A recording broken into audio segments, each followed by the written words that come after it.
Hello, my name is Daniel McLaughlin. I'm an implementation engineer with Jamf, and this session I'm going to be discussing auditing and remediating Jamf Connect.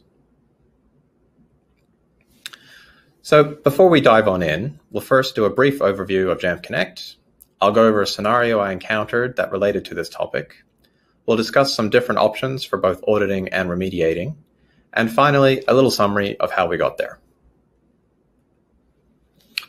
So, with organizations moving towards cloud identity providers like Azure and Okta, and with an added challenge of, say, 100% of your workforce needing to be working remotely, these cloud IDPs are being leveraged more than ever.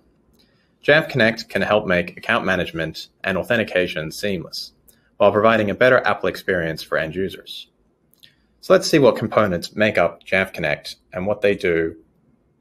We have Jamf Connect Login, which provides a method of replacing the default macOS login screen with a customizable login screen, where the user will be able to, providing there is relevant network access, authenticate against the cloud identity provider in order to then gain access to the macOS device. And by allowing your end users to authenticate at the login window to the macOS device using these cloud identity providers creates a unified login experience, which leads to end users working successfully, while at the same time not compromising security. We also have Jamf Connect Verify and Jamf Connect Sync.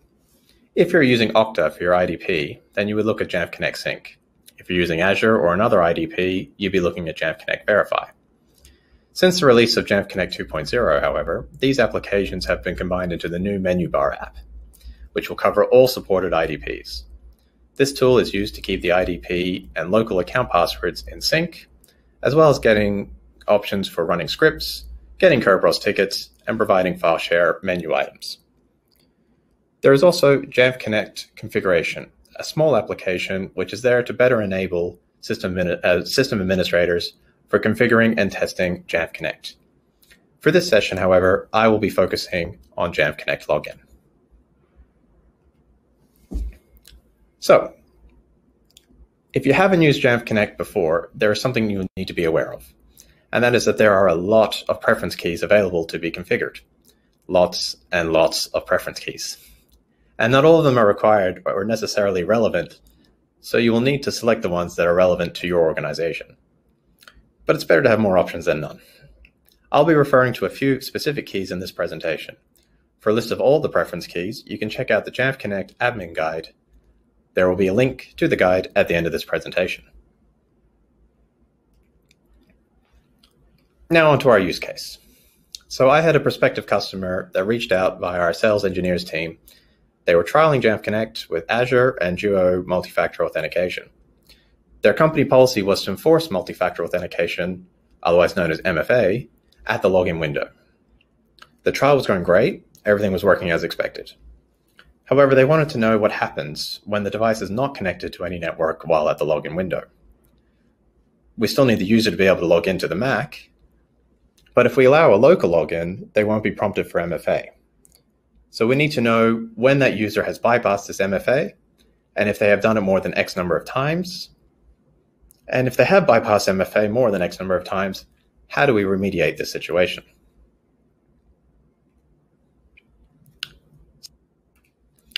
So the audit and remediation depends on what resources we have at our disposal. Do we only have Jamf Connect, or do we have a management framework in place like Jamf Pro? Do we also have any reporting tools in place like Jamf Protect or a SIM like Splunk? Is it the job of the lowly sysadmin to do both the auditing and remediating, or are we working with other teams like InfoSec and HR that are defining the audit and remediation policies? For this scenario, I will assume we have Jamf Pro and Jamf Connect only. I'm also assuming we've already deployed our Jamf Connect installer, along with all necessary customizations such as images, in addition to the script that we will be using. So let's see what it looks like when Jamf Connect is doing all of the audit and remediation. And the MDM, in this case Jamf Pro, is being used as a set and forget type of configuration for Jamf Connect, where it has been used to deploy the installer, configuration profile for the settings, and nothing further. So there are a few more components that we will need for this workflow. We're going to need a script, which will run our audit and remediation. Jamf Connect can only execute one script, so if you're planning on having Jamf Connect do all the work, then the audit and remediation needs to be within the one script. Additionally, for this scenario, I'm going to present a warning message to the end user. As such, I need to add a PPPC profile to allow the script to display a message to the end user. For the message, I'm using AppleScript command, so the PPPC profile is set to allow authorization host access to system events. I'm also assuming that we have already deployed our Jamf Connect installer along with all necessary customizations, such as images in addition to the script that we will be using. So let's see what it looks like when Jamf Connect is doing all of the audit and remediation, and the MDM, in this case Jamf Pro, is being used as a set and forget type of configuration for Jamf Connect, where it has been used to deploy the installer and configuration profile for the settings and nothing further. So there are a few more components that we will need for this workflow. We're going to need a script, which will run our audit and our remediation. Jamf Connect can only execute one script, so if we are planning on having Jamf Connect do all the work, then audit and remediation steps need to be within that one script. Additionally, for this scenario, I'm going to present a warning message to the end user.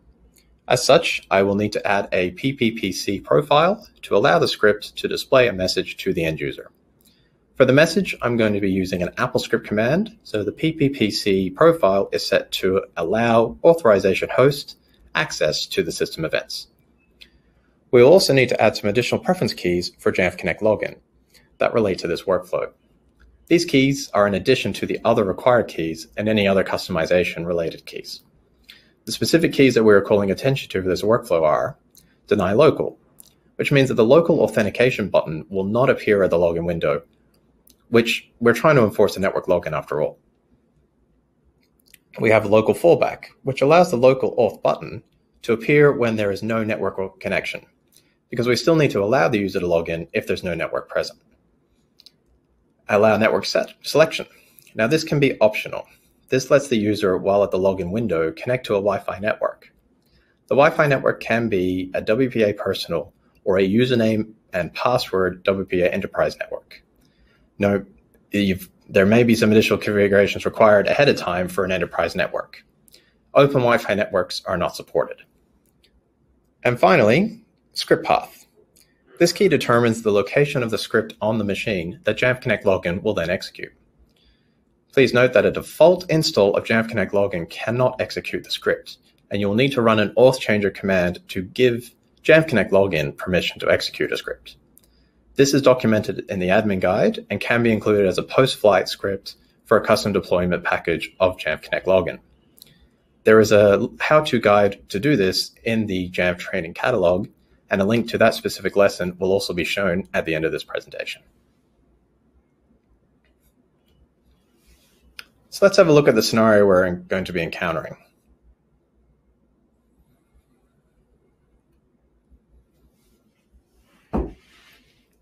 We can see that we're allowing the user to check the network selection screen. Remember, this is optional. We could disable this if we wanted to. But if the device has then been disconnected from the network, the local login button is presented thanks to the local fallback key. I then authenticate as the user, and I log in. But we can see we have been not prompted for MFA because we've gone a local login, and therefore we have bypassed our security that has been set by the cloud identity provider. So, in order to audit this, we must consult the logs. Upon any login with the Jamf Connect login, whether it's via the IDP or the local login button, that information is written out to a Jamf Connect login log. Unlike with most logs I've encountered, the Jamf Connect log is actually quite easy to read.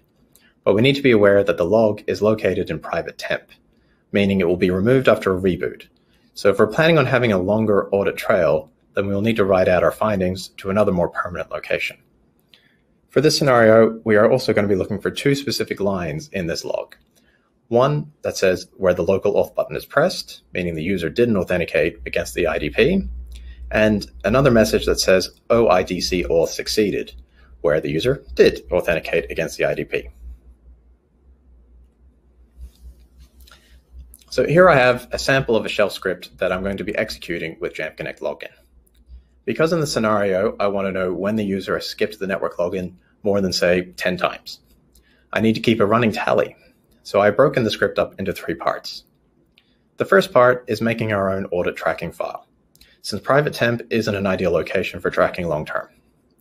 In this example, I'm writing out to a hidden file within the user share directory, but you can set to whichever directory you wish, providing the script can write to that directory. I'm getting the date, because it's always good to have a date. I'm checking the log for either of the 2 lines in our log file. If the log shows local auth, then append to the audit file. If the log shows OIDC auth succeeded, meaning the user has authenticated against the IDP, I have no need for the audit file and I can remove it. The second part of the script is very simple. We are simply checking if the audit file is present, and if so, we're going to do a count of how many lines are in the file to get our tally.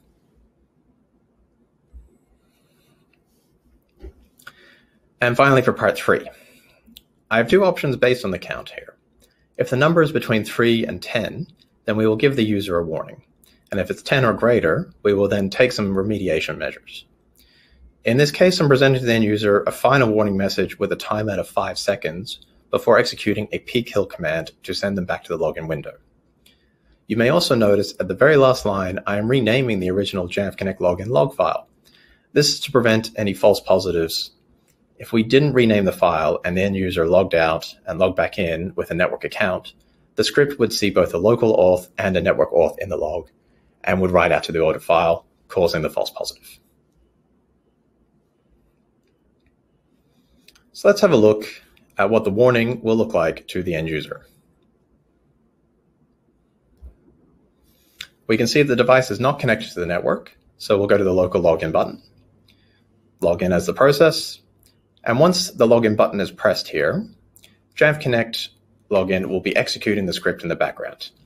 It's checking the log file, it's found local login occurred, writing out to the audit log, and it's done the count. We can see the count message here is 4.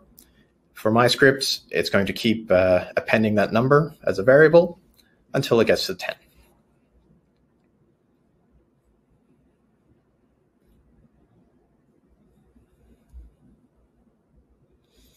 So let's see what happens when the user logs in for the 10th time without a network login.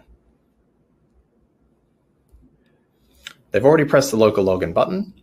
Again, once they log in, the script will execute. Jamf login log finds it, appends it to the audit log, has done the count, found it's greater than 10 times, so we get a different error message. The timeout has occurred, and the user is sent back to the login window. They will continue this experience until they authenticate with a network login, at which point then the audit file will be removed, and they will continue on as normal.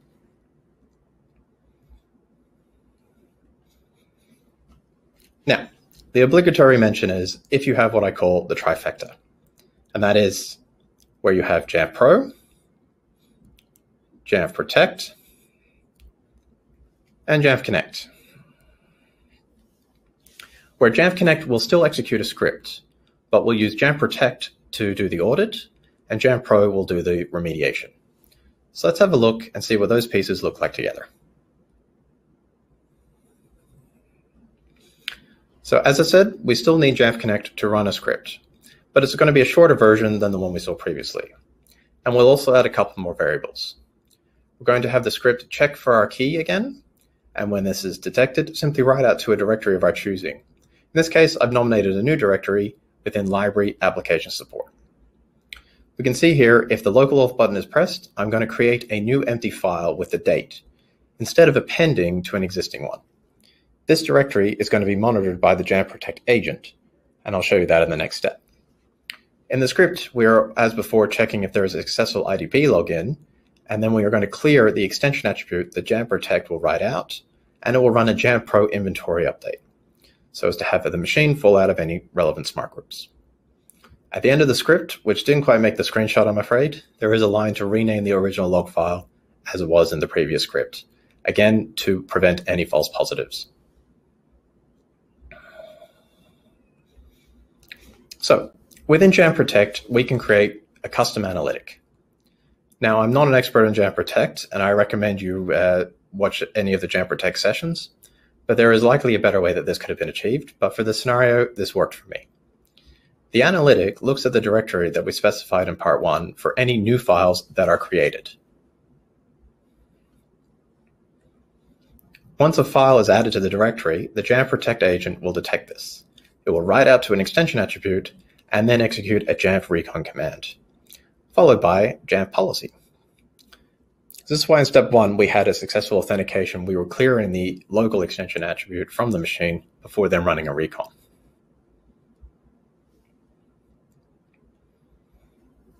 And within Jamf Pro, we have a few different ways that we could achieve this remediation. In this scenario, I'm ignoring the policy option. Instead, I've got 2 configuration profiles and a smart group based on the extension attribute that the Jamf Protect created.